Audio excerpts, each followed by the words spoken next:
Ako ang inyong Lolo Pael at ito ang aking kwento. 5 taon nang nakalilipas matapos lumipat ang pamilya Cortez sa bahay ng mga magulang ni Ginoong Juanito ay tila nag-iba na ang pag-uugali ng bunso niyang anak na si Jefferson. Kung ano-ano na kasi ang mga sinasabi nito at mga nakikita, lalo na sa bodegang nasa kwarto niya. Madalas kasing sinasabi ng 13 years old na lalaki na merong tao sa bodega kaya napilitan siyang isara na lang yon. Hindi rin nila gaano pinaniniwalaan ng batang lalaki dahil special child ito. Paminsan-minsan ay sinasakyan na lang din ni Jeffrey ang nakababata niyang kapatid. 9:30 ng gabi ay pasan-pasan ni Jeffrey ang special child niyang kapatid na nahihimbing nang natutulog. Kagagaling lang nila sa libing ng lolang si Mama Pasita. Si Mama Pasita ang ina ng tatay nilang si Ginoong Juanito at ang dating may-ari ng bahay na tinitirhan nila ngayon. Namatay ang ginang sa nilipatan nitong bahay dahil sa atake sa puso. Nakita na lang siya ng kasambahay sa mismong kwarto niya na nangingitim at wala ng buhay. Malungkot ang pamilya Cortez, lalo na at biglaan lang ang lahat ng mga nangyari. Pagpasok nila ng bahay ay dumiretso kagad si Jeffrey sa hagdanan habang pasa ng bunsong kapatid. Ang kanyang nanay naman na si Ginang Lilani ay dumiretso muna sa kusina para saglit na uminom ng tsaa. Nang makita niya ang panganay na anak, ay napahinto siya sa mismong bukana ng kusina. Anak, hahatiran ko kayo maya-maya ng gatas, ha? Sige po, ma. Thanks po. Pero kahit sa akin na lang po. Tulog na tong si Ison eh. Sige anak. Hintay mo na lang sa kwarto mo. Okay po, ma. Anak, kaya mo na bang buhatin ang kapatid mo? Opo pa. Hindi naman po mabigat to. O sige po, akit na po ako. Okay, sige, good night. Ilalak ko na lang yung gate tsaka pinto, ha? Good night pa. Good night, ma. Nagtuloy-tuloy na ang binata at hindi na nilingon ng kanyang mga magulang. Pagdating sa 2 palapag ng bahay ay nabuksan niya kaagad ang pinto ng silid ni Jefferson sapagkat wala namang lock ang doorknob. Napatingin kagad siya sa bodegang nakakandado ng matagal na panahon. Kasunod noon ay marahan niyang inilapag ang nakababatang kapatid sa maliit nitong kama sa kakinumutan. Isinara na rin niya ang bintana pati ang nakabukas na ilaw. Nang okay na ang lahat, ay tumayo siya at muling humarap sa pinto ng bodegang silyado. Naalala niya kasi noon na madalas magtago roon si Jefferson na parang palaging merong kinakausap. Dati ring damitan ng nasabing maliit na bodega pero nang dahil sa mga kung ano-anong sinasabi ng special child patungkol doon, kaya napilitan silang hindi na ito buksan pa.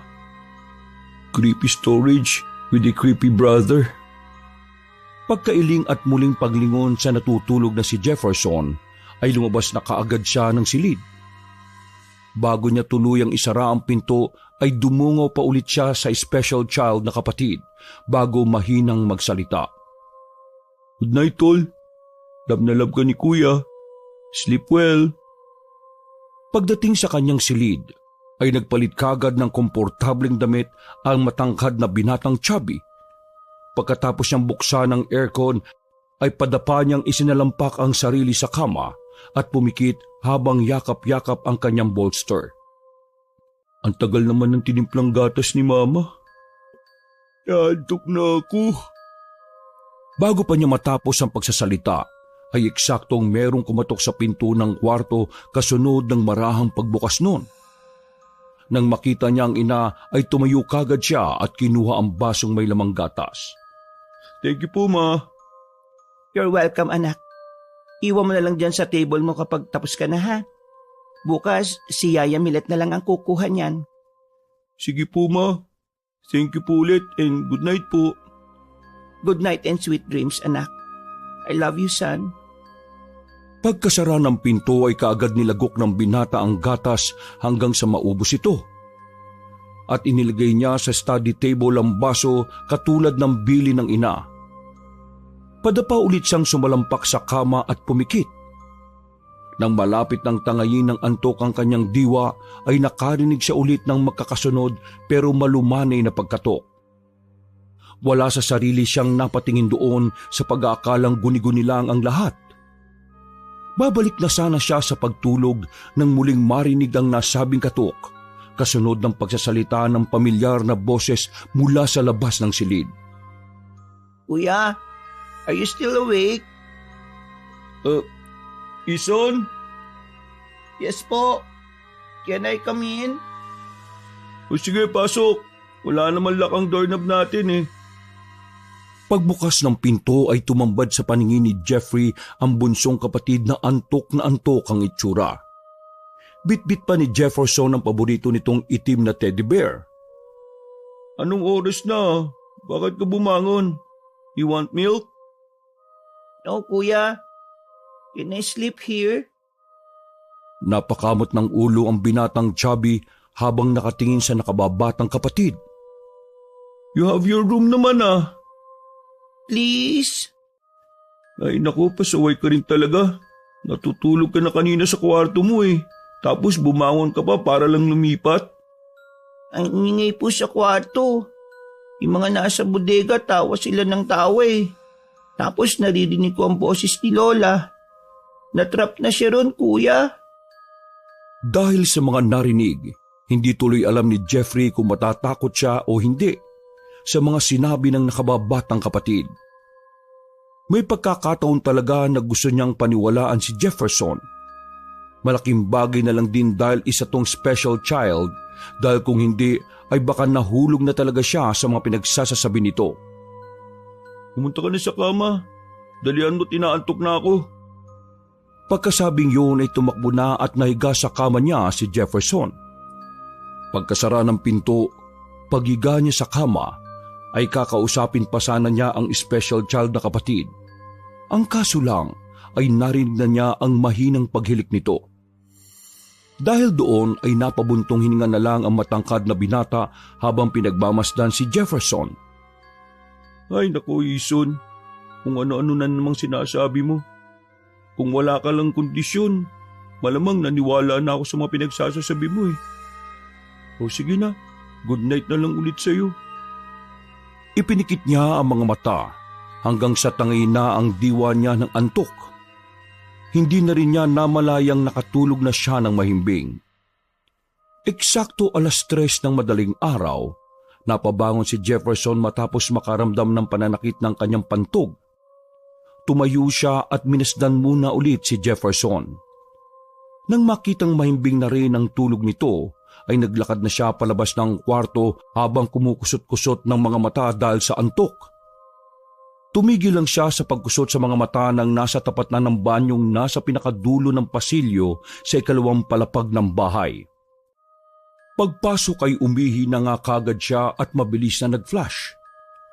Pagkapatay ng switch ng ilaw ay papikit-pikit pa siyang naglalakad pabalik sa kwarto hanggang sa mapansin niyang nakauwang ng kaunti ang pinto ng silid ni Jefferson.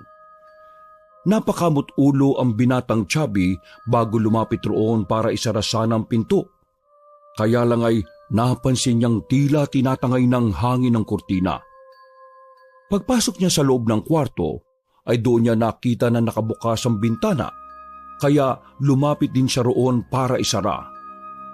Sinara ko na to kanina. Naudlot na rin siya sa pagsasalita dahil nang dumampi sa kanyang balat ang malamig na simoy ng hangin, ay pasimple siyang napayakap sa sarili. Para kasing nanuot sa kalamnan niya ang lamig galing sa labas. Dahilan din tuloy para mawala ang antok niya. Ang OA naman ng lamig na yun ah. Sagad sa buto. Pagkasabing yun, ay saglit niyang pinagmasdan ng madilim na tanawing pinaliliwanagan lang ng maliit na ilaw ng mga poste sa labas. Makulimlim na din kasi ang kalangitan kaya walang buwan at mga bituin. Pagkasara ng binata, ay naglakad na kaagad siya palabas ng kwarto ni Jefferson kaya lang ay bigla naman siyang nakarinig ng may hinang kaluskos mula sa nakasil na bodega. Nang maulit ang mahinang kaluskos, ay marahan siyang lumapit sa pinto para mas malinaw na mapakinggan kung ano ang may gawa ng kaluskos. Nung una ay wala siyang naramdamang takot sapagkat ang naisip niya ay baka merong mga daga sa loob ng bodega. Sa tagal ba naman kasing hindi nabubuksan, baka naman napamahayan na to ng kung anong hayop. Daga lang yun. Pagtalikod niya, ay meron na naman siyang narinig na mga kumakaluskos na sinundan pa ng mahihinang bungisngis ng isang bata. Kalaunan, ang bungisngis ay napalitan ng pag-iyak. Pag-iyak ng isang bata na sinundan ng pag-iyak ng matandang babae. Dahil doon, ay bigla niyang naalala mga sinabi ni Jefferson patungkol sa mga taong nasa loob ng maliit na bodegang yon. Bigla siyang kinilabutan at ramdam na ramdam niya ang pananayo ng mga balahibo sa buo niyang katawan. Nagmandali na rin siyang lumabas ng silid. Kaya lang natigilan siya matapos marinig ang boses ng kanyang lola Pasita mula sa loob ng bodega. Kinakalampag nito ang pinto at nagsusumigaw ng tulong sa kanya. Lola? Napalingon siya ulit sa nakalak na pinto habang pinakikinggan ang nagmamakaawang boses ng namayapa niyang lola. Umiiyak to at nagmamakaawang lumabas habang ang iba pang mga boses ay tawa lang ng tawa. Lalapitan na sana niya yon kaya lang ay biglang unti-unting bumukas ang kaninang nakakandadong pinto. Nadagdagan ng sumisilay na takot sa kanyang dibdib. Narinig niya ang bumibilis na pagtibok ng kanyang puso hanggang sa tuluyan na rin bumukas ang pinto ng bodega. At doon nga ay tumambad sa kanyang paningin ang mag-inang hindi kaaya-aya ang itsura. Ang bata ay hindi tumitigil sa pagbubungis-ngis habang nakahawak sa sira-sirang palda ng kanyang nanay. Inuuod ang isang mata at naaagnas ang buong katawan. Mas kapansin-pansin din ang malaking bitak sa ulo ng bata na parang pinalakol. Ang ina naman nito ay nagilita ng leeg. Nakalaylay ang dila na halatang pinilit pulutin pero hindi natapos. Naaagnas din ang pagmumuka at ang iba't ibang parte ng katawan. Ano ba yan? Halos hindi niya maikurap ang mga mata sa takot at pinilit niyang igalaw ang katawan pero hindi pa rin siya makakilos. Parang may kung anong mabigat na enerhiya ang pumipigil sa kanya para makagalaw ng malaya. Muling naglabas ng may hina at pagaralgal na tinig ang nakakatakot na mag-ina sa bodega. Kaya mas lalong naramdaman ni Jefferson ang matinding kilabot sa buo niyang pagkatao. Kahit takot na takot, ay nanatili siyang nakatunghay sa mga nakakatakot na nilalang at inaantabayanan kung ano ang susunod nitong hakbang. Pakiramdam niya kasi anumang oras ay lalabas sa mga turoon at susunggaban na lang siyang bigla. Nang tila kumilos ang nakakatakot na babae, ay nakarinig siya ng kalansing ng kadena. Napatingin siya sa paanan nito, kaya nakita niyang nakatanikala ito at pilit na kumakawala sa kadena. Sa ikatlong pagkakataon, ay muling naglabas ng mahihina at pagaralgal na tinig ang babae, habang ang kanyang anak ay panay pa rin ng pagbubungis-ngis. Kasunod ng pag-angat ng mga kamay nito, kaya nakita ni Jeffrey ang mahaba, matutulis at nangingitim nitong kuko na handang-handa na siyang saktan. Maya-maya pa, mula sa likuran ng mag-inang kaluluwa ay bigla niyang nakita ang lola niyang umiiyak at humihingi ng tulong. Nakakadena rin ito katulad ng mag-ina, kaya nagitla siya ng husto. Ito yung sinasabi ni Isong kanina. Ang kaba ay mabilis na gumapang sa kaibuturan ng kanyang kalooban. Hanggang sa maabutan na lang niya ang sarili na humihingi na ng saklolo. Mama! Papa! Tulong! Tulong! Bago pa niya matapos ang paghingi ng saklolo ay may kung sino at napakalamig na presensya ng humatak sa kanya mula sa likuran at kasunod noon ay ang biglang pagbalikwas niya ng bangon mula sa kama. Pawis na pawis siya at takot na takot dahil sa nangyari. Gusto niyang umiyak subalit nang makita niya ang kapatid sa kama na panatag na natutulog ay para siyang nahimasmasan. Iginala-gala pa niya ang tingin sa palibot ng kwarto subalit wala na siyang ibang nakitang ibang tao maliban kay Jefferson na mahinang humihilik-hilik. Napahawak siya sa dibdib at saglit na napaupo habang isinandal ang ulo sa dingding. Damang-dama niya pa rin ang mabilis na pagdibok ng kanyang puso dahil sa nangyari. Parang totoo. Langyang yan. Bakit ko ba kasi pinakinggan yung mga sinabi nitong si Ison kanina eh? Napanaginipan ko tuloy. Pagkadaka ay hinubad niya ang damit at ipinunas to sa katawan niyang tila naligo ng pawis. Napatingin din siya nang hindi sinasadya sa digital clock na nasa study table. Alas 3 pa lang pala ng madaling araw. Napatingala siya habang nanatiling nakasandal ang ulo sa dingding. Pagkatapos noon ay nag-inhale at exhale siya hanggang sa kumalma ang kanyang sarili. Doon na rin niya naramdamang naiihi na pala siya at nauuhaw. Kaya dali-dali siyang tumayo at lumabas ng silid. Bumaba na siya at habang naglalakad papuntang kusina, ay nakapansin siya na parang merong taong naroon. Naisip niya na ang mamalilanin niya lang yun, kaya naman hindi siya nabahala. Subalit nang nasa mismong bukana na siya ng kitchen area, ay wala naman siyang nakitang tao.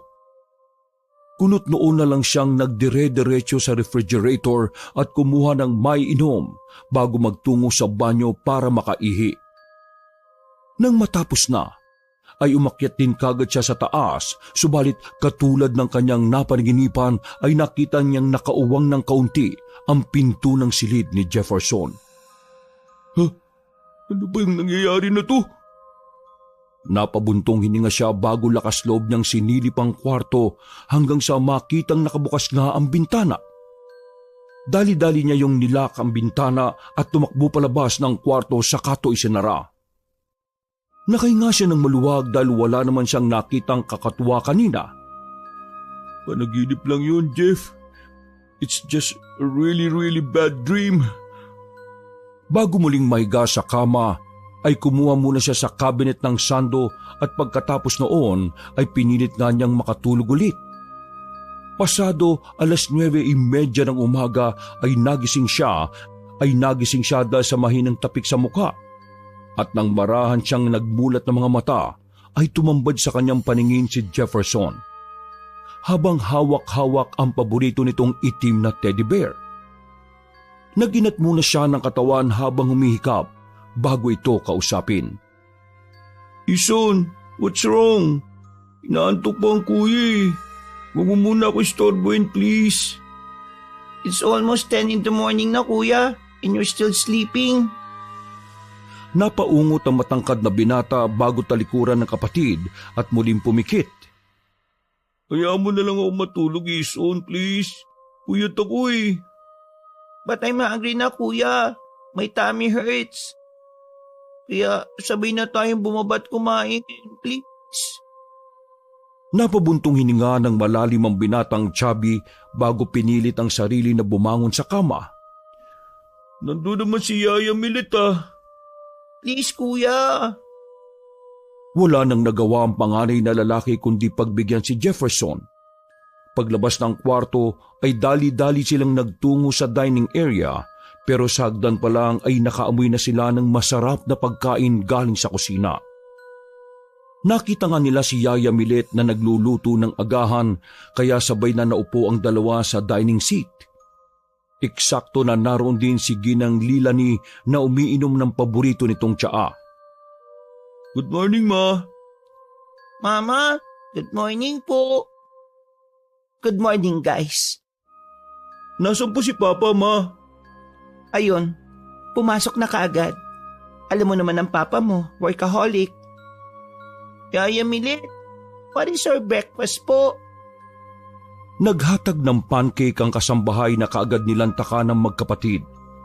Nagbigay naman ulit ng gata si Ginang Lilani at pagkatapos ay bumalik na to sa pwesto, at itinuloy ang pag-inom ng tsaa habang nagbabasa ng isang inspirational book. Habang tahimik na kumakain si Jefferson, ay narinig niyang biglang nagsalita ng mahina ang bunso niyang kapatid habang seryosong nakatingin sa kanya. Nakita mo si Lola kagabi sa bodega, no? Sabi ko naman sa iyo, kuya natrap na siya ron eh. Pagkarinig niya sa sinabi ng nakababatang kapatid, ay mabilis na gumapang ang kilabot sa buo niyang pagkatao. Kitang-kita niya kung paanong magtayuan ang mga balahibo niya sa braso kaya natigilan siya sa pagkain. Habang napapatingin na sa nakababatang kapatid, nanginitian lang siya ng makahulugan. Ito ang unang pagkakataon na makaramdam siya ng matinding takot kay Jefferson. Para kasing ibang tao ang kausap niya at hindi ito ang nakilala niyang kapatid. Yaya Milet, may pancake pa po. Give me more please. Habang pinagmamasdan ni Jefferson ang special child na kapatid, ay muli na naman tuloy sumagi sa isip niya ang tungkol sa masamang panaginip. Paano niya nalaman yung tungkol sa panaginip ko? Nagkaroon ng matinding kalituhan ang binatang Chubby kaya nawala tuloy siya sa konsentrasyon sa buong maghapon. Naantala lang siya sa pag-iisip tungkol sa panaginip nang marinig niya ang pag-uusap ng kanyang ina at ni Yaya Milet sa sala. Nagpapaalam muna kasi ang kasambahay na isang buwan tong mawawala dahil kailangan niya umuwi sa kanilang probinsya para alagaan ng amang nagpapagaling matapos ang aksidenteng kinasangkutan. Narinig niyang pumayag ang kanyang ina pero 1 buwan lang ang binigay niyang bakasyon sapagkat hindi niya rin kaya ang mga gawaing bahay na mag-isa, lalo na ang pagluluto. Nagkasundo na lang din sila na pansamantalang kukuha ng kasambahay na papalit sa kanya ng 1 buwan. Sumang-ayon naman si Yaya Milet. Sa 3 araw na nakalipas ay tila paulit-ulit na napapanaginipan ni Jeffrey ang patungkol sa bodega sa kwarto ni Jefferson. Ang bunso naman niyang kapatid ay nag-request din muna na makitulog sa kwarto sa kaparehong dahilan. Kaya tuwing umaga ay sumisilip si Jefferson sa silid ng kapatid para tingnan ang bodega. May pagkakataong gusto na niyang buksan ang pinto, pero nag-aalangan siya at kinakabahan na baka may kung anong makita roon kahit alam naman nilang walang kalaman-laman ang bodega. Eksaktong linggo ng tanghali. Pag-alis ni Yaya Milet ay nag-order na lang muna sila ng pagkain para sa pananghalian. Pagsapit naman ng gabi ay hindi na rin nagluto si Ginang Lilani dahil meron dalang pagkain ng kanyang asawa. Kaya pagdating ng Ginoo ay sinalubong kagad siya ng magkapatid at nagmano rito bago kunin ang dalang 5 supot na mga pagkain galing sa mamahaling restaurant. Dinala na nga ni Jefferson ang mga supot sa dining table saka naman inayos ang kanyang nanay ang mga pagkain. Makalipas lamang ang ilang minuto ay tinawag na silang lahat para makapaghapunan. At habang kumakain ay napag-usapan na nga rin nila ang concern para sa pag-hire ng pansamantalang kasambahay na marunong sa pagluluto. Habang nag-uusap-usap patungkol sa bagay na yon, ay nagpatuloy na nga sila sa pagkain ng hapunan hanggang sa sila ay tuluyang mabusog. Makalipas ang ilang minuto pagkatapos nilang mag-dinner, ay umakyat kagad ng kwarto si Jeffrey para maglaro ng paborito niyang online game sa computer. At habang abala ay hindi niya namalayang pumasok na pala ang bunso niyang kapatid at nagtatatalon sa kanyang kama. Napansin niya na lang yon nang masunyipan niyang tila umuuga ang kama. Oh, nandiyan ka na pala. Ba't ka tumatalon-talon dyan sa kama? Umupo ka nga, nahilo ako kakatingin sa iyo eh. Sumunod kaagad ang isip batang binatilyo habang hawak-hawak pa rin ang paborito nitong stuffed toy. Pagkaupo nito ay minasdan niya lang si Jeffrey na patuloy sa paglalaro sa computer. Kuya, kailan dadating yung temporary yaya natin? Hindi ko rin alam kay mama eh. Pero narinig mo naman ang sinabi nila kanina. As soon as possible daw. Pagkasabing yun ay bumalik na siya sa paglalaro. pero hindi na niya isinuot ang headset para marinig kung sakaling kausapin ulit siya ng kapatid na special child. I miss my room. Bakit hindi ka dun matulog mamaya? Ayaw ko nang marinig ng paulit-ulit yung boses ni Lola na humingi ng tulong sa akin eh.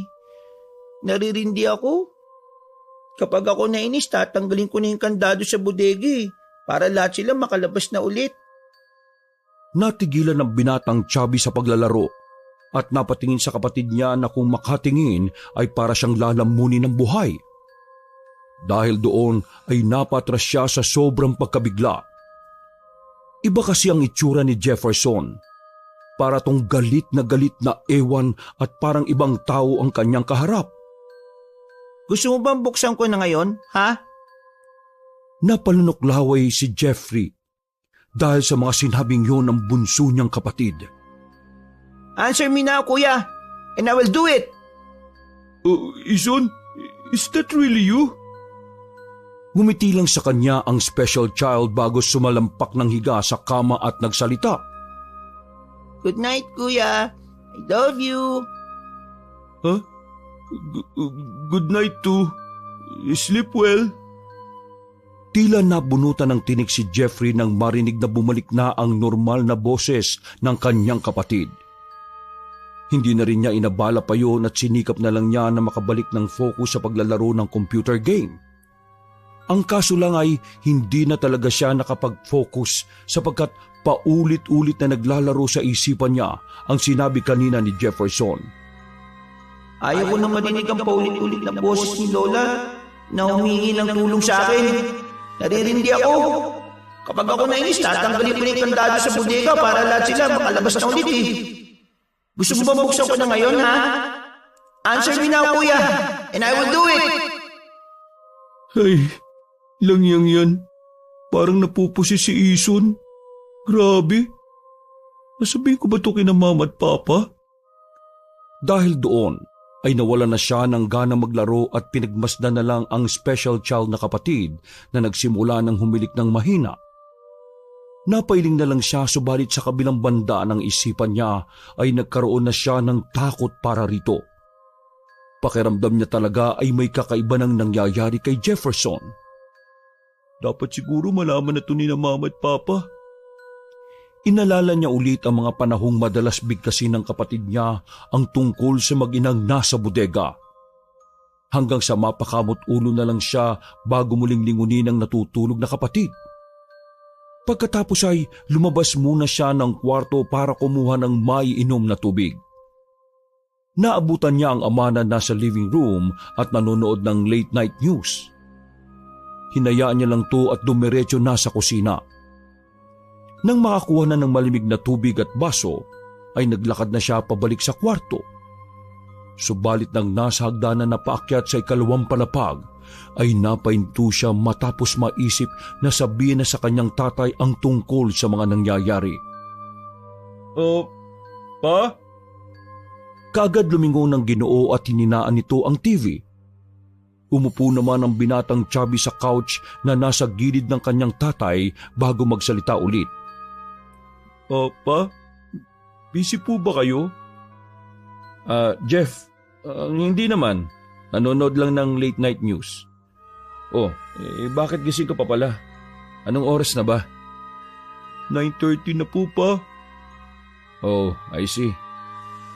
Si Bunso, tulog na ba? Tumangulang ang binatang Chubby kaya nagpatuloy ang kanyang tatay sa pagsasalita. Bakit pala? May sasabihin ka ba, nak? Kailangan mo ba ng pera?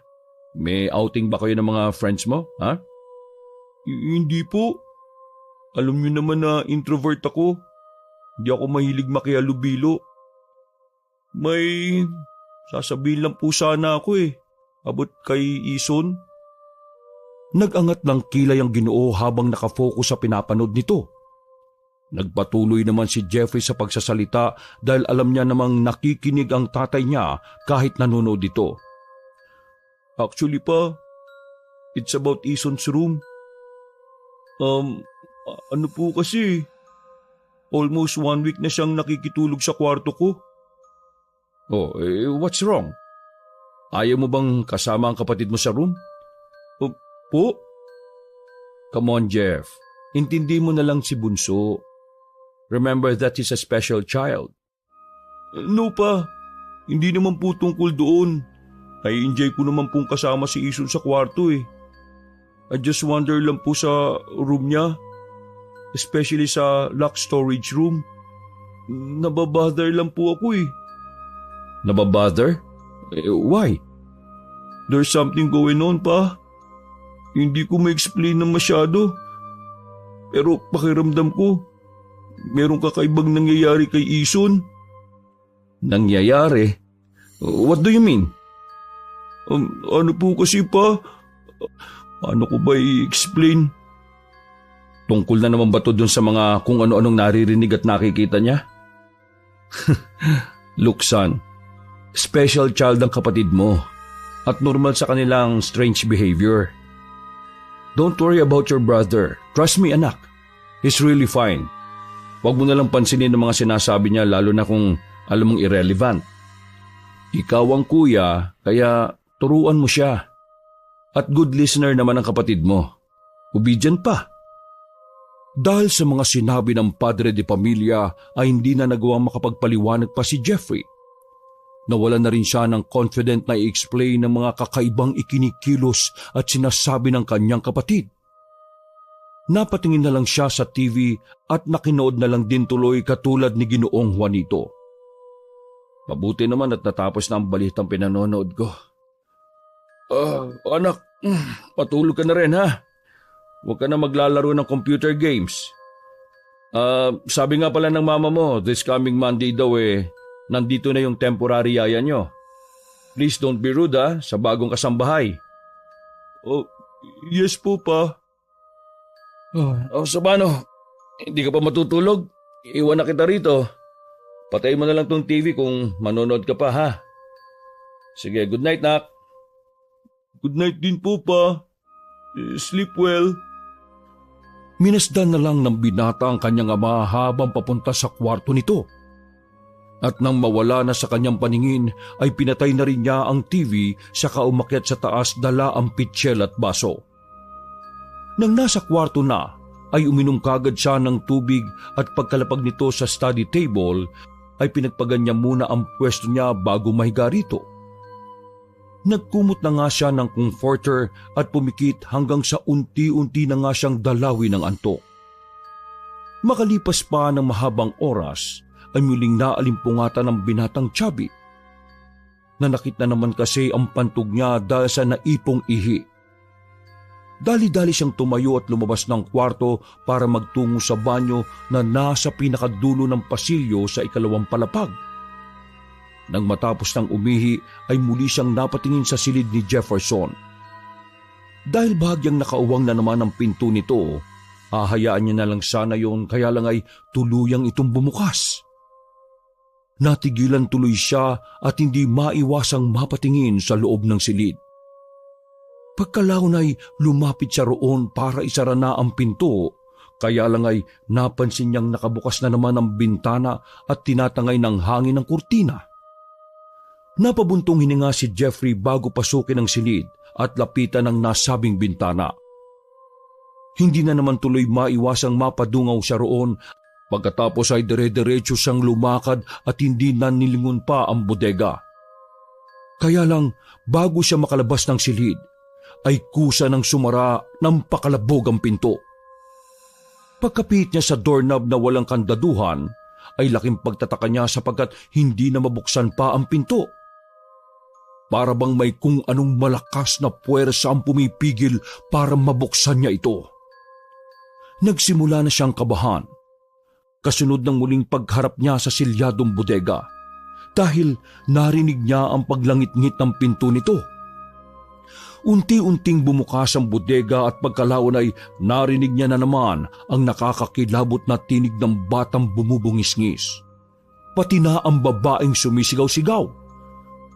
Sinabayan pa yun ng pagmamakaawang boses ng kanyang lola na nagmamakaawang makalabas sa bodega.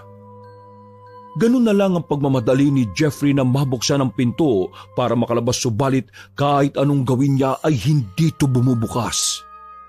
Kinalampag niya na ng maraming beses ang pinto subalit wala ring nangyayari. Mama! Jefferson! Tulong! Nakulong ako sa kwarto! Tulong! Please, somebody help me, please! Nang tuluyang bumukas ang pinto ng bodega, ay doon na nga ulit tumambad sa kanyang paningin ang nakakakilabot na itsura ng naaagnas na mag-ina. Ang batang biyak ang ulo at ang nanay niyang ginilita ng leeg ay putol na ang dilang nakalaylay. Nagsimula tong humakbang palabas ng bodega kaya naman nagkalansingan ng kadenang nakatanikala sa paanan ng dalawa. At habang naglalakad papalapit ay nagsusumiksik naman si Jeffrey sa isang sulok. Saglit siyang napasulyap sa bintana at naisipan niyang doon na lang dumaan para makalabas lang ng silid. Kaya lang nang ihahakbang na niya ang mga paa ay hindi na naman siya makakilos. Para na naman siyang natuod kaya unti-unti na ngang bumilis ang pagtibok ng kanyang puso na parang may mga dagang nagkakarirahan sa loob ng kanyang dibdib. Habang nakasiksik sa sulok ay pinagmamasdan niya lang ang mag-ina na dahan-dahang lumalapit sa kanya. Mama! Papa! Tulong! Jefferson! Tulong! Nakulong ako sa kwarto! Tulong please! Somebody help me please! Pinilit niyang igalaw ang katawan at muling lumapit sa nakalak na pinto. Pilit niya ulit itong binubuksan at pinagkakalabog sa pag-asang merong makakarinig sa kanya mula sa labas. Kaya lang sa kasamaang palad ay tila bingi ang paligid sa mga katatakutang nagaganap sa binatang si Jeffrey. Papa! Please po! Tulungan niyo ako, parang awa niyo na po! Nagpaulit-ulit siya sa sinasabi hanggang sa hindi na malaya ni Jeffrey na nasa likuran na niya ang mag-inang naaagnas. Naramdaman na lang niya ang nakakapangilabot na paghinga ng mga ito, pati ang mabigat na puwersa na parang gusto siyang ibaon sa kinatatayuan. Pagkaharap ay kaagad siyang sinunggaban ng nakakatakot na nilalang at pagkatapos ay saka siya sinandal sa dingding habang sinasakal. Hindi naman nakakilos pa ang binata dahil sa sobrang nerbiyos. Pakiramdam niya ay namamanhid na ang buo niyang katawan dahil sa matinding takot. Hindi na rin niya maramdaman ang sarili at ang paghinga niya ay unti-unting bumibigat. Napapikit na lang si Jeffrey upang hindi na makita ang nakasisindak na pagbumuka na mag-inang kaluluwang hindi matahimik. Subalit, mas trumipli ang takot na nararamdaman niya nang biglang magsalita ang nanay. Ang boses noon ay parang pinaghalu-halong tinig na nanggagaling sa ilalim ng lupa. Gusto pa rin bang sumama sa bodega? Wala na kaming ibang kasama kundi ang Lola Pasita mo lang. Pagkasabing yun ay saka siya sinakalulit ng babae habang ang bata naman ay tawa lang ng tawa sa gilid niya na parang isang baliw. Sinikap ang laban ni Jeffrey kaya lang ay mas malakas ito at wala siyang magawa. Naramdaman na lang nila na umaangat na sa lupa ang kanyang paa dahil itinaas siya ng babaeng nakasakal sa kanya. Humahalakhak pa to na parang demonyo na umaalingaw-ngaw sa buong silid. Nang tila mapapatid na ang hininga ni Jeffrey, ay napaluha na lang siya at hindi na nanlaban pa. Nang sulyapan niya ang pintuan ng bodega ay nakita niya roon ang kaluluwa ng kanyang Lola Pasita na dali-daling lumabas at lumapit sa kanya. Nagulat na lang si Jeffrey nang maramdaman ang pagtulak ng kanyang lola palabas ng silid na yon. Nawala bigla ang babaeng sumasakal sa kanya at ang anak nitong panay ang pagtawa. Bigla na lang ding dumilim ang kapaligiran at para siyang nahulog sa bangin kasunod ng kanyang paghiyaw at pagbangon. Mama! Papa! Tulong! Mabilis na napabalikwas ng bangon si Jeffrey at kamuntikan ba siyang mahulog sa kama dahil sa sobrang pagkabigla. Napahawak kagad siya sa liig at nang ma-realize na nasa sariling kwarto na ay doon siya parang nahimasmasan. Pawis na naman siyang pinakikinggan ang mabilis na pagtibok ng kanyang puso. Napahawak sa dibdib ang binatang chubby at makailang beses na humugot ng malalim na paghinga hanggang sa unti-unti siyang huminahon. Hindi na normal to. Feeling ko, hindi na to panaginip eh. Parang totoo na. Naantala na lang siya pagkakita sa bunsong kapatid na gumagalaw ng kaunti bago muling nahimbing sa pagtulog. Maraan siyang tumayo at uminom ng tubig bago bumalik sa kama. Pagkahubad at pagkapunas ng damit sa katawan, ay muli niyang isinandal ang ulo sa dingding habang iniisip ang mga napanaginipan. Totoo yun. Alam ko totoo yun. Inalala niyang ulit ang pagtulak sa kanya ni Lola Pasita kaya napayakap siya sa sarili at napaiyak ng tahimik. Salamat, Lola Pasita.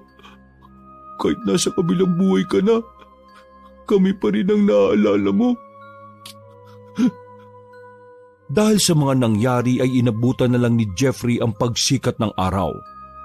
Hindi na siya nakatulog pa kaya puyat na puyat siya sa maghapong yon. Sa paglipas pa ng mga araw ay medyo nababahala na talaga ang binata sapagkat tuloy-tuloy na ang panaginip niya patungkol sa mag-inang nasa bodega. At dahil sa nauna na siyang na-reject ng ama, kaya naman hindi na niya ipinahalata sa buong pamilya ang nangyayaring yon, sapagkat ayaw niya na ring mag-alala pa ang lahat.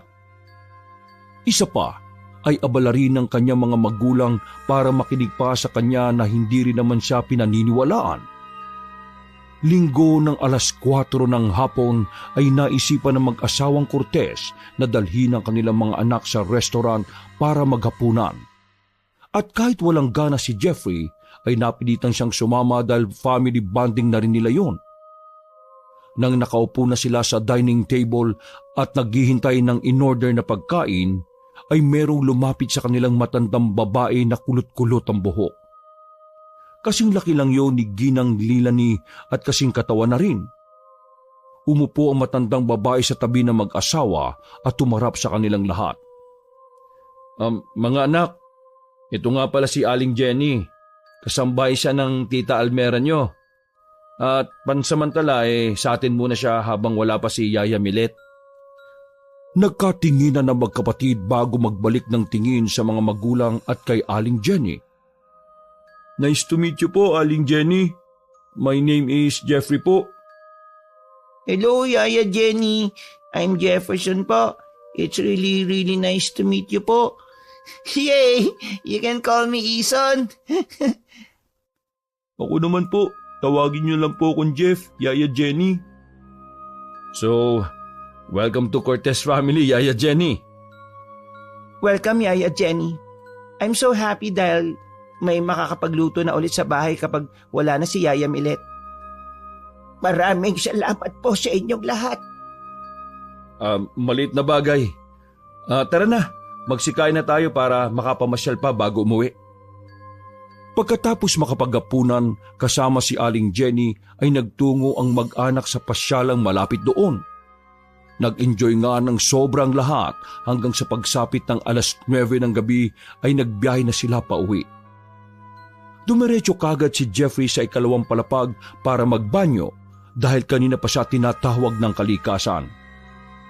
Nang matapos na ay saka siya nagpunta sa kanyang kwarto at nagbihis ng pambahay.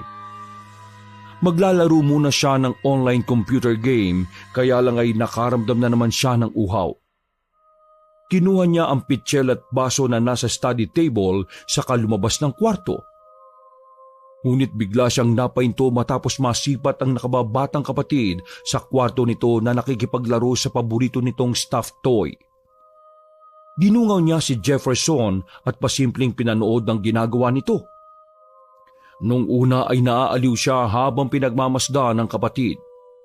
Kaya lang, nang makita niyang tila nag-iba na naman ang ekspresyon ng mukha ni Jefferson, ay bigla siyang nakaramdam ng hindi maganda. Parang nasaniban na naman ang special child niyang kapatid kaya papasukin na sana niya ito sa loob ng silid nang bigla siya nitong lingunin. Bakit ka nakatayo dyan, kuya? Bakit mo ako tinitingnan? Ayos ka lang ba, Ison? Ikaw, kuya. Ayos ka lang ba, ha? Napangiti ng pilit si Jeffrey kahit sa totoo lang ay nagtayuan na ang mga balahibo niya matapos marinig ang sagot ng kanyang kapatid. Nanlisik na naglakad si Jefferson at sinarhan siya ng pinto kaya natulala na lang siya kasunod ng paghawak sa kanyang dibdib dahil sa kaba. Pagkatapos noon ay dali-dali siyang nagtungo sa kusina kung saan nakita niya ang ina at ang bagong kasambahay na nag-uusap ng masinsinan. Hindi muna siya pumasok dahil ayaw niyang makaabala pero tinawag siya ni Ginang Lilani at sinabing tapos na ang pag-uusap. Na-explain na raw niya sa bagong kasambahay ang mga dapat at hindi dapat gawin.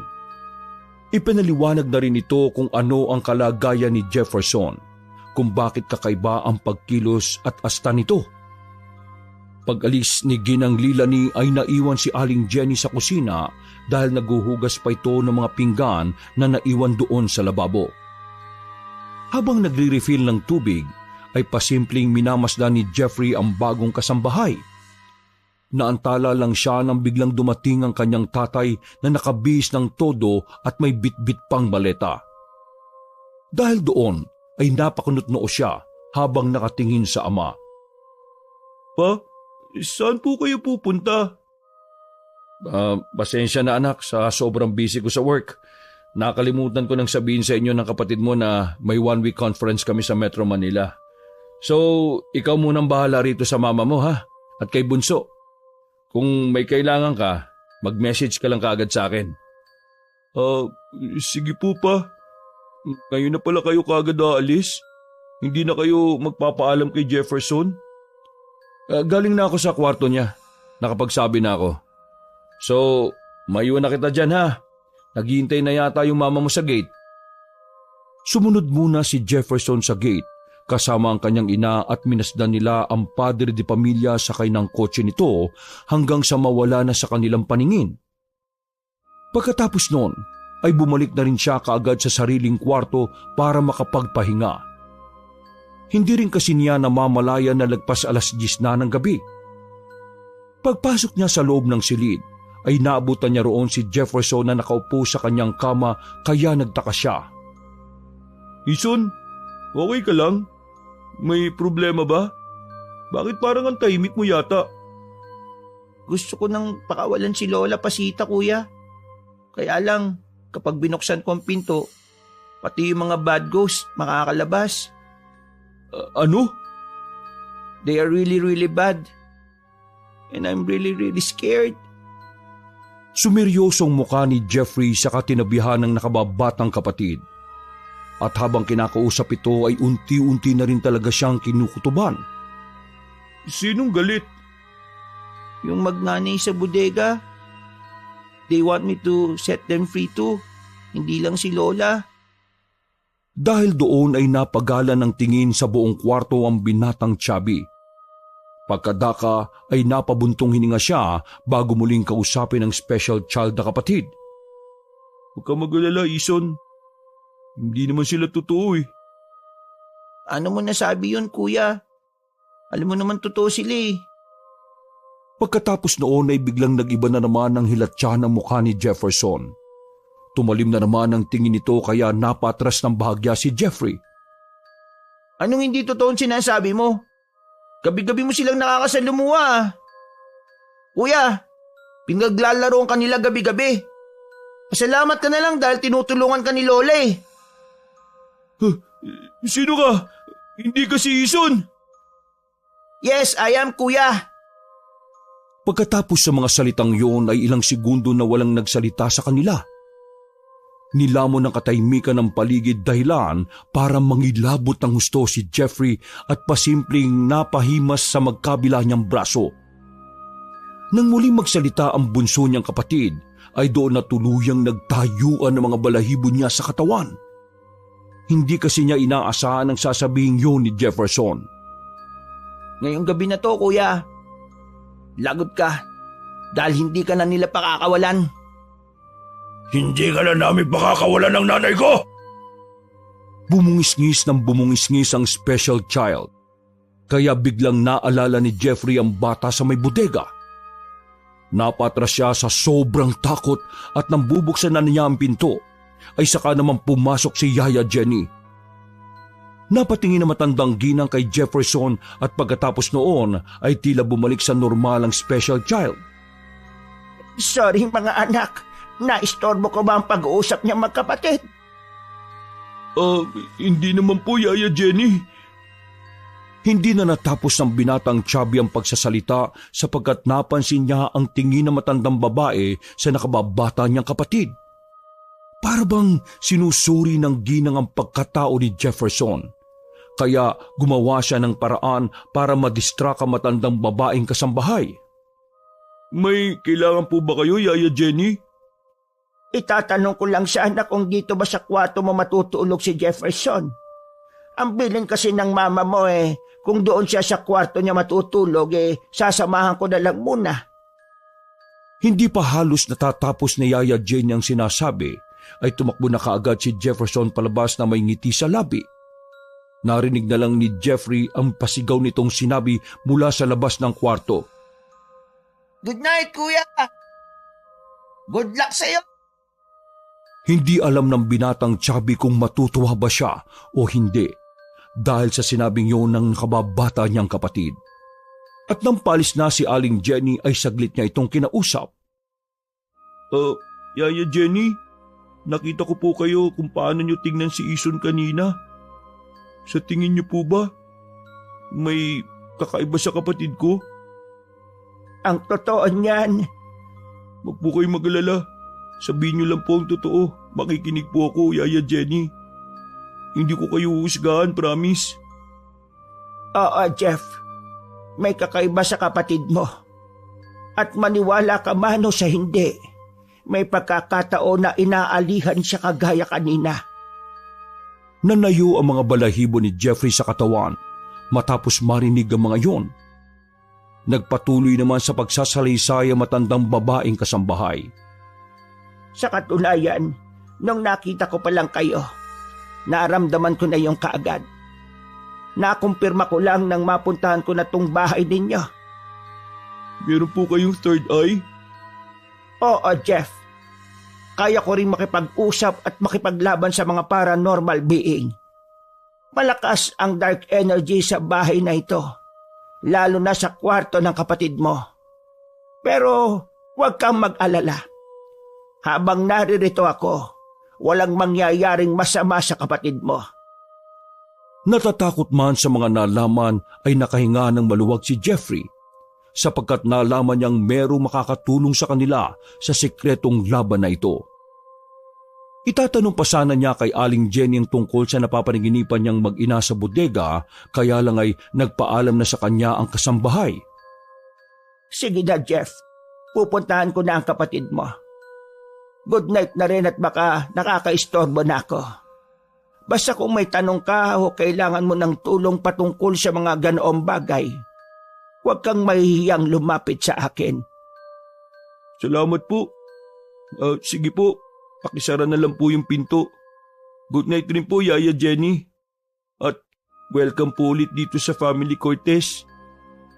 Mapapanatag na po ako dahil nandyan ho kayo. Pagkasara ng pinto ay kagad dumiga sa kama si Jeffrey at napatingin lang sa kisame. Pinagnilay-nilayan niya kasing mabuti ang mga sinabi ng nakababatang kapatid at dahil doon ay hindi natuloy siya madalaw-dalaw ng antok. Kahit kinakabahan ay ayos na rin sa kanya sapagkat alam niyang ligtas ngayon ang bunso niyang kapatid lalo na't isa palang paranormal expert si Yaya Jenny. Maya-maya pa ay napakusot na ng mga mata ang binatang Chubby kasunod ng paghikab, subalit sa tuwing ipipikit niya ang mga mata ay palagi na lang niyang naaalala ang mga sinabi ni Jefferson kanina. Ngayong gabi na to, kuya. Lagot ka dahil hindi ka na nila pakakawalan. Hindi ka na namin pakakawalan ng nanay ko! Bigla ring sumagi sa isip niya ang itsura ng mag-inang galit na kaluluwa na nakakulong sa bodega. Ang mga katawan at mukha ng mga itong naaagnas, ang biyak na ulo ng bata at ang ginilitang leeg ng nanay na putol pa ang dila. Lahat yun ay paulit-ulit na naglalaro sa malikot niyang utak at kahit anong gawin niyang umisip ng magagandang bagay, ay doon pa rin siya nauuwi sa bodega. Naku, paano ba to? Paano ko makakatulog nito? Langya naman oh. Baka mamaya kapag nagpakita na naman sila sa panaginip ko, baka matuluyin na talaga ako at mamatay dahil sa bangungot.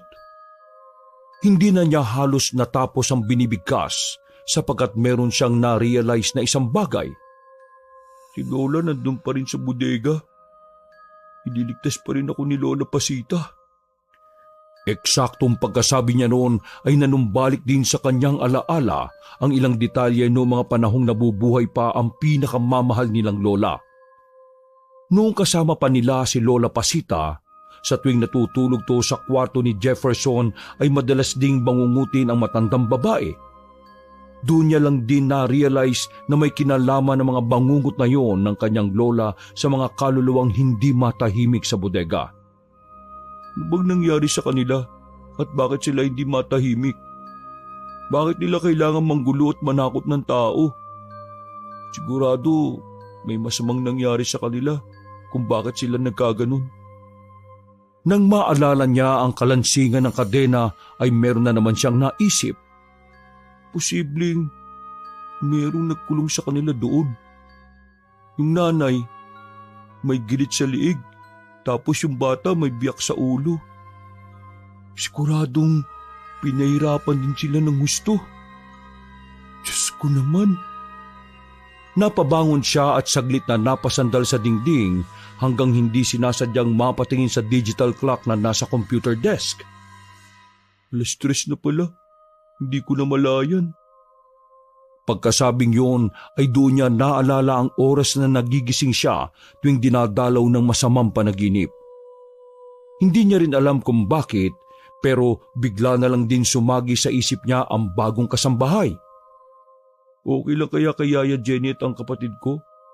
Ak ng tinapay oh. Bakit parang hindi ako mapakali sa mga nangyayari nito?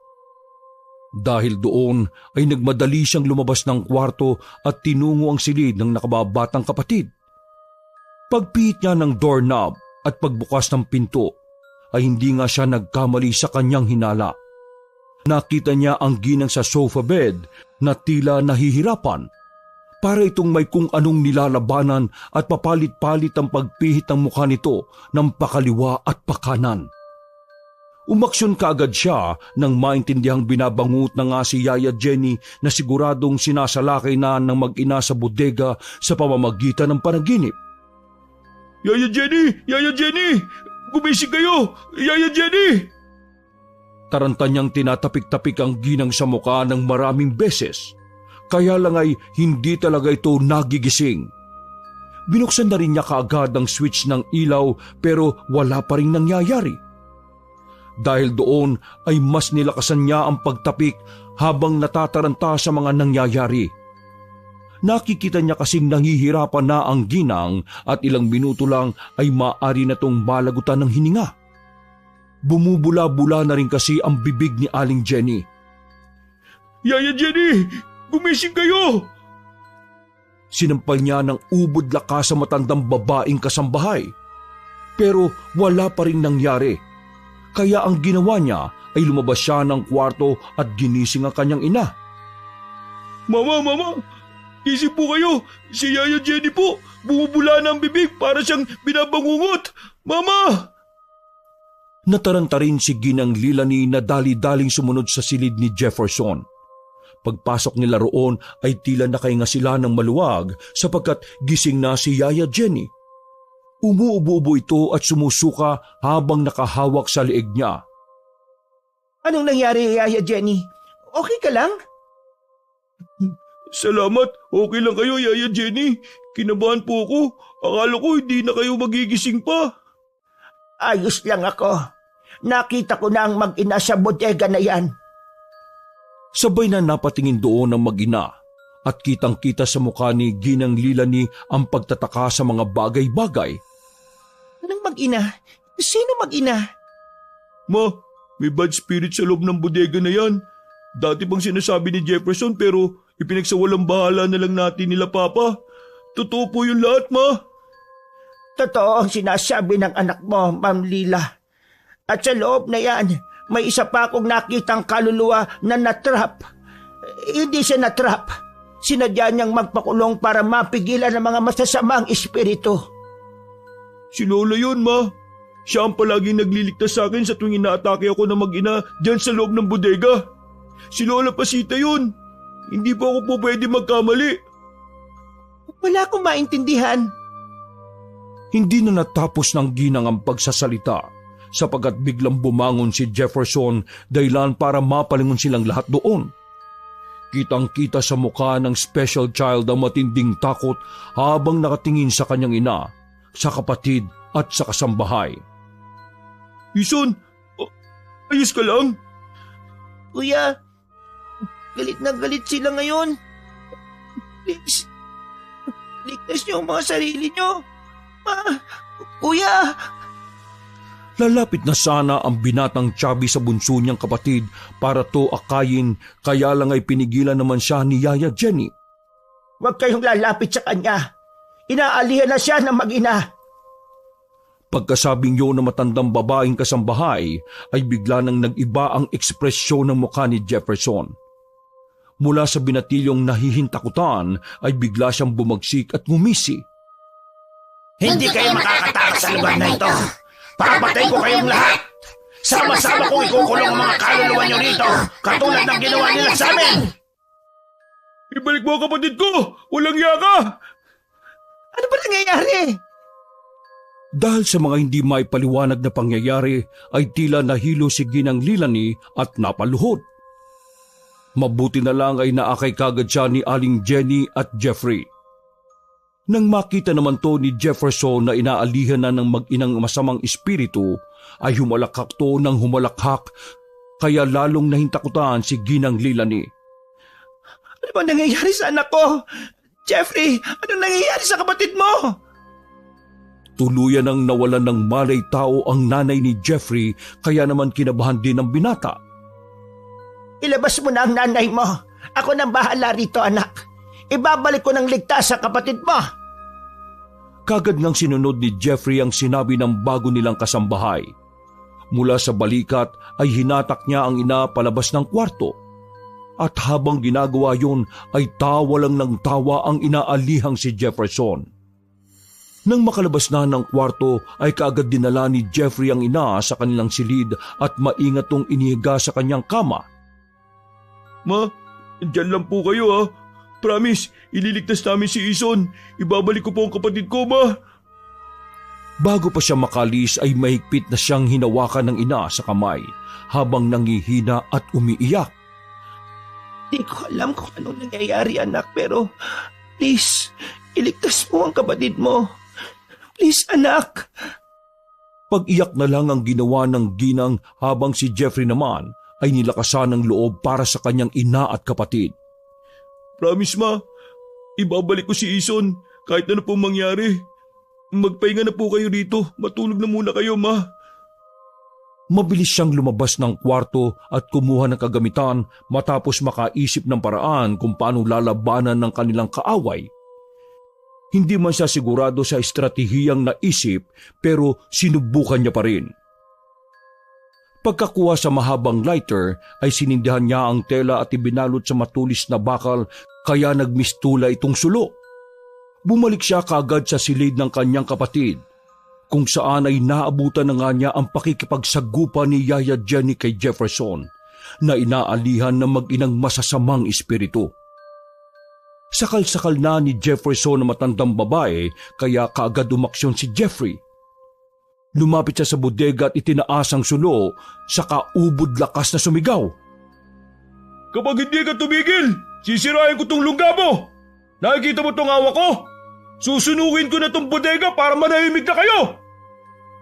Mas lalo lang hinigpitan ni Jefferson ang pagkakasakal kay Yaya Jenny na parang malalagutan na to ng hininga. Ano? Ayaw mo talagang tumigil, ha? Hayop kang demonyo ka! Galit na inapuyan ng binatang Chubby ang pinto ng bodega dahilan para tigilan ng inaalihang si Jefferson ang pagkakasakal sa kasambahay. Nakahinga ng maluwag si Jeffrey matapos makitang ayos na ulit si Yaya Jenny. Subalit bigla siyang nakarinig ng nakakakilabot na ugong mula kay Jefferson. Sinundan niyo ng bungis-ngis ng isang bata at pagkalaon ay sinundan pa ng nakabibinging pagsigaw. Dahil doon ay napatras si Jeffrey hanggang sa makalapit siya kay Yaya Jenny. Jefferson, alam kong naririnig mo ako, anak. Huwag ka magpapatalo sa masasamang espiritu na yan. Huwag mong hayaang kontrolin ka nila dahil sa takot mo. Gumising ka, anak. Huwag mong pag-alalahanin ng mama Lilani mo at ang kuya Jeffrey mo. Ison, gumising ka please! Huwag ka magpapatalo! Natigilan na si Jeffrey sa pagsasalita sapagkat nakita nilang muling bumalik sa normal ang itsura ng nakababata nitong kapatid. Umiiyak to habang nakaupo sa kama at yakap-yakap ang paborito niyang teddy bear. Kuya, galit ng galit sila ngayon. Papatay nila tayong lahat.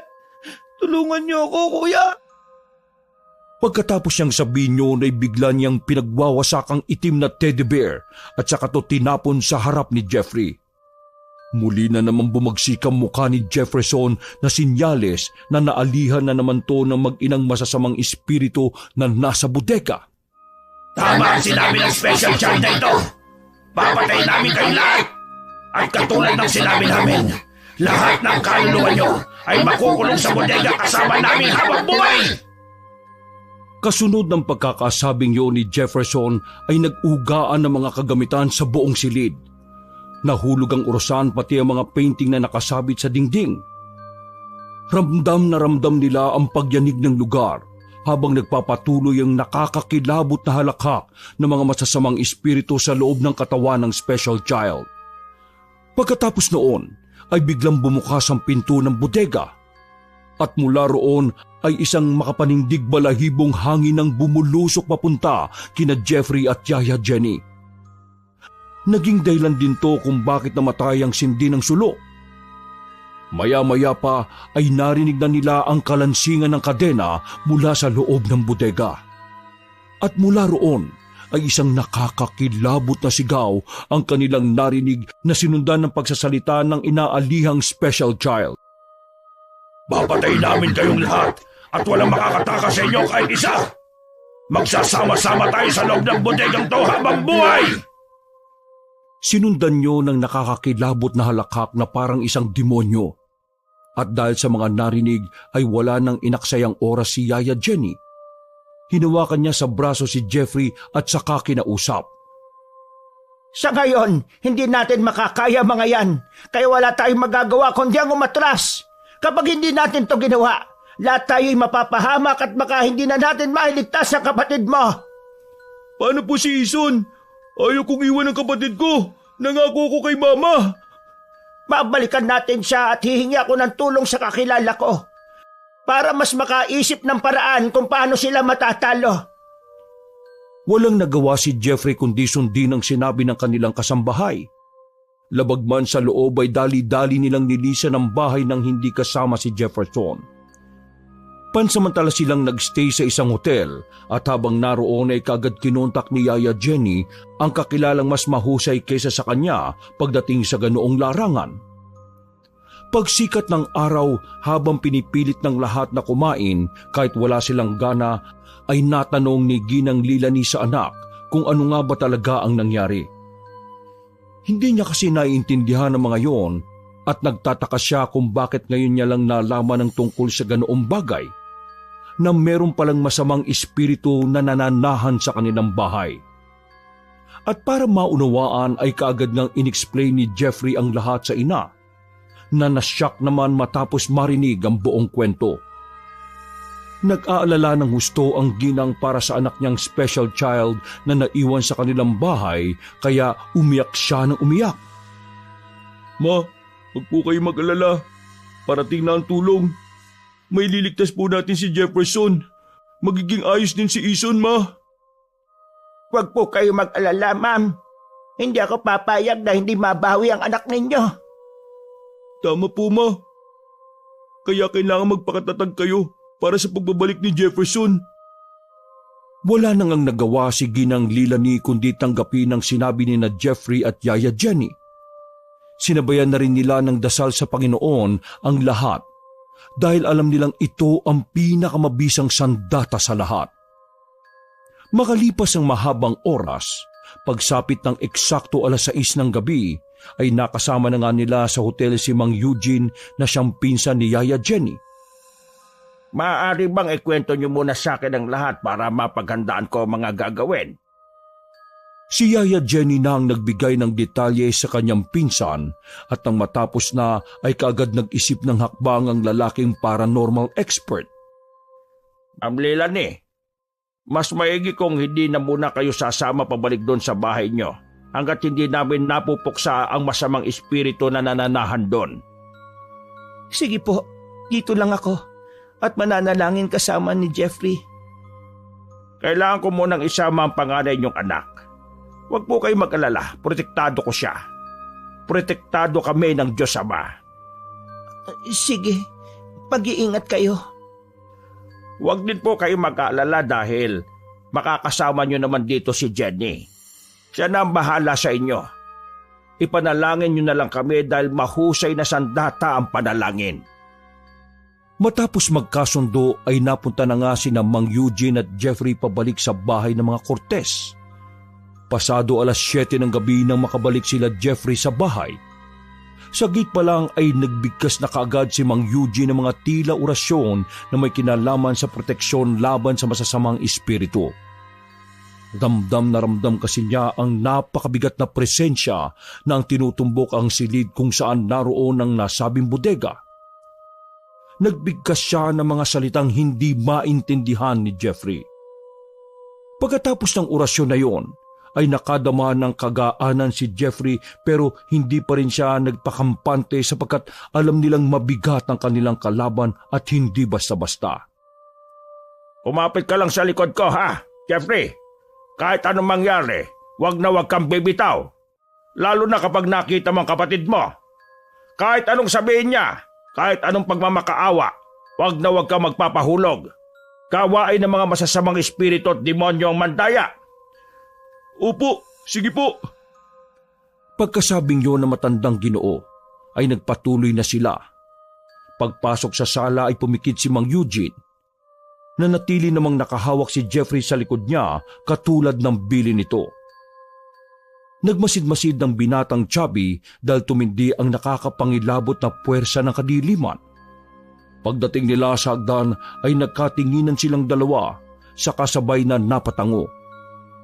Pagkatapos noon ay naunang naglakad ang Ginoo na sinundan lang ni Jeffrey habang nakakapit sa likuran nito. Ilang saglit pa nang nasa tapat na sila ng kwarto ni Jefferson ay mas lalong tumindi ang bigat ng madilim na presensya. Dali-daling binuksan ni Mang Eugene ang pinto at saka humarap sa nasabing bodega. Mula sa pintuan ay nakita nila roon ng special child na nakatayo habang nakangiti sa kanila. Ibang-iba na ang itsura ni Jefferson. Halatang halata na ang presensya ng masasamang espiritu sa kanyang mukha na punong-puno na ng sugat. Hindi umimik si Jeffrey pagkakita sa kapatid niyang possessed. Naawa niya lang itong pinagmasdan habang napapabulong sa isip. Ililigtas ka namin, Ison. Kahit anong mangyari. Pangako, hindi ako lalabas ng bahay na ito na hindi ka kasama. Bumalik lang siya sa ulirat nang marinig na nagsalita si Mang Eugene habang nakatingin sa special child na wala ring ginagawang hakbang kundi ang nginitian lang sila. Matagal silang ikinulong sa loob ng bodega. Ikinadena, tinaga sa ulo at ginilitan sa leeg. Sa kahinayan hanggang maging isang masasamang espiritu na pumapatay at nagtatrap ng mga kaluluwa bilang paghihiganti sa gumawa ng ganyan sa kanila. Ang mag-ina sa bodega ang nakasapi ngayon sa kapatid mo, Jeff. Pagkatapos sabihin niyo ng Ginoo, ay meron tong dinukot sa kanyang bag. Isang uri na matabang kandila na pinabindisyonan at pinadasalan niya sa bundok ng Banahaw. Pagkalapag ay sinindihan kagad niya ang nasabing kandila at pagkatapos ay saka siya nagwika ng mga salitang hindi na naman maintindihan ni Jeffrey. Nagmatsyag lang ang binatang Chubby sa mga nangyayari hanggang sa maramdaman na nga niya na tila ba binalot ng napakatinding lamig ang buong silid. Mag-inang nakakulong sa bodega ng mahabang panahon. Inuutusan ko kayo magpakita. Nandito ako para linisin kayo upang makatawid kayo sa dapat niyong tawiran at tuluyan lang manahimik. Pagkatapos bigkasin ni Mang Eugene ang mga salitang yon, ay biglang humalakak si Jefferson na pagkalaon ay nagngingit-ngit sa galit. Bakit mo kami inuutusan magpakita? Nandito na kami sa harap mo! Tila namilipit sa sakit ang nakasanib kay Jefferson matapos siyang wisikan ng holy water ng matandang Ginoo. Sasagot ka lang kapag kinakausap kita. Ngayon, inuulit ko. Mag-inang nakulong sa bodega ng mahabang panahon. Inuutusan ko kayong magpakita. Nandito ako para linisin kayo upang makatawid na kayo sa dapat nyong tawiran at tuluyan ng manahimik. Kapag hindi kayo sumunod sa sasabihin ko, mapipilitan akong lusawin ang mga kaluluwa nyo hanggang sa wala nang matira sa inyo. Dahil sa takot ay napilitang lisanin na mag-ina ang katawan ni Jefferson na humandusay na lang sa sahig. Kagad namang sinenyasan ni Mang Eugene si Jeffrey na umaksyon din namang kaagad. Nang makitang ligtas na si Jefferson ay muling nagsalita si Mang Eugene.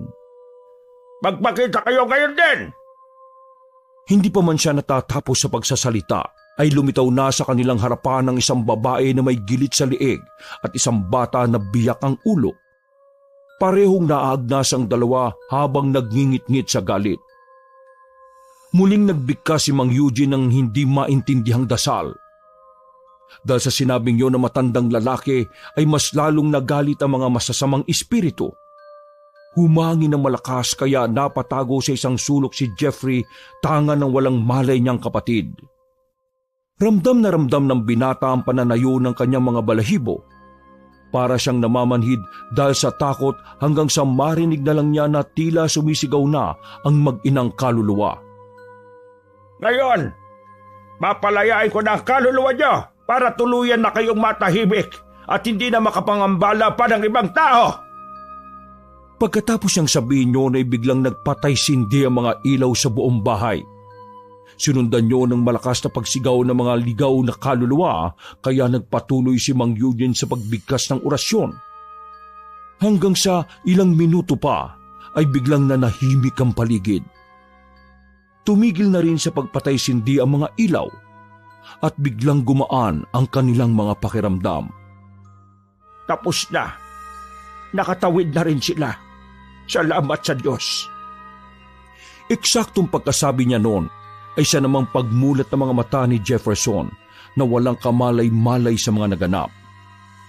Anong nangyari, kuya? Sino yung matandang yan? Napapaungiting niyakap ni Jeffrey ang bunsong kapatid habang umiiyak. Salamat sa Diyos. Nakabalik ka na, Ison. Salamat. Salamat sa Diyos. Dahil sa nangyari ay naisipan na ni Ginang Lilani na lumipat ng bahay.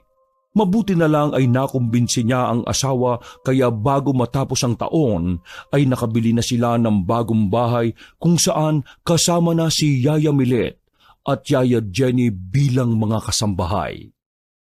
Wakas!